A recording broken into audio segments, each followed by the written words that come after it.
Hello viewers, আসসালামু আলাইকুম। সবাই কেমন আছেন? আমি ফারিয়াস ব্লগ থেকে Faria. Welcome to my channel. তো আজকে আপনাদের সাথে শেয়ার করব হেলেঞ্চা শাকের ভর্তা, যেটা আমি দুপুরে তৈরি করেছি। হেলেঞ্চা শাক ছাদে আছে, সেজন্য আমরা ছাদে চলে আসছি। আমি, মেহেরিন, তাহির আর ছোট বাবুটা। তো দেখতেই পাচ্ছেন অনেক রোদ, আর আকাশটা খুবই পরিষ্কার আজকে। অনেকখানি রোদের জন্য তো তাকানোই যাচ্ছে না এদিক সেদিক। অনেক রোদ, আর সাথে বাতাসও আছে, ভালো লাগতেছিল। তো এখানে হলুদ লাগিয়েছিলাম, হলুদ গাছ উঠেছে। আর এই তো পাশে হেলেঞ্চা শাক তুলতে আসছি আমরা। এইটা দিয়ে ভর্তা করব। এটা কাঁচা হলুদ গাছ। এই যে হেলেঞ্চা শাকগুলো এখন তুলবো, এরপরে ভর্তাটা করব আর কি। তো হেলেঞ্চা শাক তুলে নিচ্ছি। আর অনেক গরমে অবস্থা পুরো খারাপ হয়ে গেছে। এই যে বাতাস, রোদ, প্রচণ্ড রোদ, গরম তো আছেই।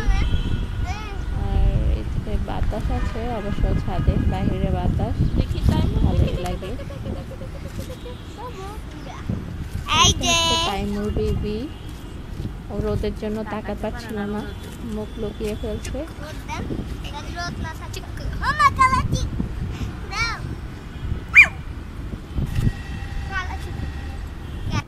আমরা আমড়া গাছ থেকে 2টা বড় বড় আমড়া পেয়েছি, সেটাই নিয়ে নিচ্ছি।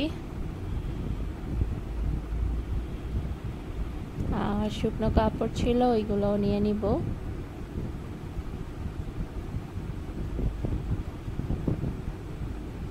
এই যে আরেকটা এখান দিয়ে 2টা বড় বড় আমরা পেয়েছি, আমরা নিয়ে নিলাম।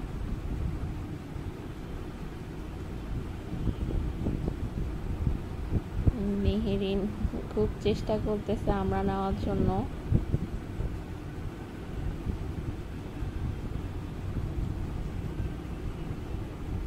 ওই যে আমরা নিয়ে নিল ছিঁড়ে এভাবেই।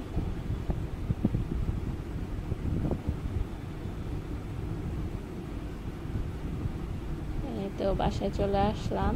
তো ইলিশ মাছের লেজ দিয়ে আমি হেলেঞ্চা শাকের ভর্তা করব। সেজন্য ইলিশ মাছের লেজটা আমি তাওয়াতে ভেজে নিয়েছি।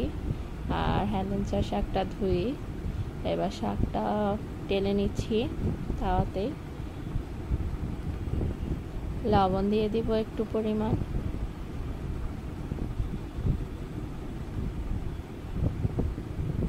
আর সাথে কাঁচামরিচও টেলে নিচ্ছি। তো আমি ভর্তাটা বেটে নিব এখন। আমি মাছের মধ্যেও লবণ দিয়ে টেলে নিয়েছিলাম, শাকের মধ্যেও লবণ দিয়ে টেলে নিয়েছি, সেজন্য আমার ভর্তাতে এক্সট্রা লবণ লাগছে না। আর ছোট একটা পেঁয়াজ নিয়েছি, আর কিছু ধনেপাতা দিয়েছি সাথে।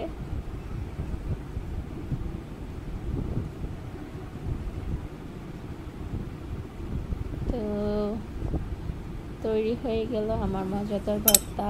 এতটা মজাদার, আপনারা না খেলে বুঝবেন না। তো সবাই ভালো থাকবেন, সুস্থ থাকবেন, আর সবাই আমার পাশে থাকবেন। আজ এ পর্যন্তই। আল্লাহ হাফেজ।